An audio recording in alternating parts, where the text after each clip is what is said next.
Hey Amy, thanks for your work in week 4. Want to send you a quick video reply. I'm glad you are enjoying the art. And I know sometimes that feels to some people like whatever, just a decoration or something, but I do invite you all to use the art as a kind of way into the words of scripture and kind of open our imagination with that. So I'm a lover of visual art too, and I'm glad to hear you want to think about maybe doing some art as part of your work in this course or beyond. And do be sure to talk to me as we get closer to those assignments so that I can give you flexibility wherever I can to do that. Oh yes, I also wanted to, before I say anything about your posts, which are awesome, um, to say that I don't know if you're in a situation where joining a live Zoom discussion is just not feasible, which is totally fine if that's the case. But if joining a Zoom discussion group is a matter of me offering better times, let me know because I want to make that possible for you if that's something you're interested in and have the ability to do with schedule, technology, whatever. Okay, I think what I want to say about your responses here is first of all, I'm so glad to just read your reflections about how, there are things that we would never say explicitly, but that we can tell sometimes are present in our thinking, our patterns of speech. I think that's true for all of us. And we want to let biblical teaching like this sort of expose those patterns and urge us in growing so that our speech is more truthful and I think consequently more powerful. And that's a matter of our imagination as well. So I love that kind of reflection in your work. I I think I wanted to say something about it's related really to both of the forums, like what you said in both of them. It has to do with, why Jesus tells the leper not to tell anyone, why he's crossing the sea, the compassion that he has for people that you rightly emphasize is expressed very directly in immediate interaction, you might say, with other people's bodies, conditions, lives on the ground.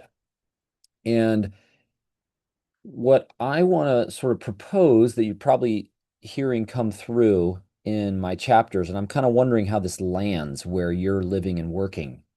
What I want to propose is that Jesus is resisting the tendency of his power, his name, something people say about him or that he is, from its becoming a spectacle, something that people kind of rush from their places, their communities to go get a piece of wherever Jesus is. And the result is that people sort of overlook how God is near to them where they are and power for healing and for their life where they are. It's not that we never need to move, and it's not that Jesus, is trying to avoid crowds all the time coming around him. He clearly responds to them compassionately, but I think he is sort of uh, working with this tendency that there is to turn him into a hero, to turn him into a kind of source of magic that people can get and zap into their lives in a way that effectively will disempower them because it distracts them from what the kingdom of heaven is doing already among them and in them. So, we have this problem, I would say, today with what we might call celebrity activism, which I'm not always against. I think it can have a certain place, and some people are maybe called to be itinerant, very sort of starry presences that guide us. But I'm a little suspicious of it, you can probably tell. And I'm wondering if in your context you've experienced the results of this, especially with the kind of history of colonialism and colonialist Christian mission, where, people gravitate very quickly to a new shiny figure of a certain kind that they think is going to be the key to life's problems.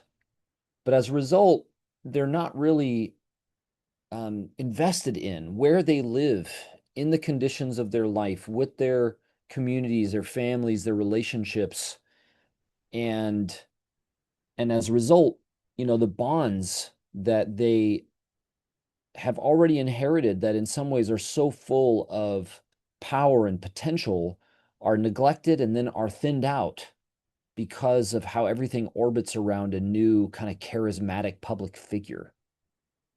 I think that is, at least as I read Matthew, the kind of thing that Jesus is engaging when he tells people that he heals not to share immediately with a bunch of people what's happened to them, or when he tells the people that are mourning over the ruler of the synagogue's daughter in Capernaum that she was just sleeping, or when his disciples finally confess him to be the Messiah themselves, like away from the crowds up in Caesarea Philippi in chapter 16. And the first thing he tells them is not to tell anybody that he's the Messiah. So something about that, I think, gets at who Jesus is as the Messiah. It's not that he's not the Messiah, but what it means for him to be the Messiah is not for him to be a hero, a spectacle, uh, something that extracts people from the texture of their lives and just turns them into kind of subjects caught up in a hysterical following of him. That's not what is messianic. What is messianic, it turns out, is the Son of Man has no place to lay his head. The disciples get to the towns. They're not talking about Jesus. They're talking about the kingdom. People probably know they're disciples of Jesus, but they're teaching and living the kingdom through hospitality, through being welcomed by others, through themselves being needy. And that sort of shines a light on the power of these communities to enact the kingdom of heaven by the way that they welcome people among them and learn the kingdom together where they're living and that sort of thing. So, anyway, I'm not sure if that's helpful, but it's what occurred to me as I was reading your responses, which, as I say, are fantastic. So keep them coming. And I do hope there'll be some way for us to talk directly live in one of these Zoom groups. If that doesn't work out, it's no problem. But I just want to make sure there's not something I'm neglecting on my end that would make that workable for you. So thanks for awesome work. God bless you. Have a great week 5.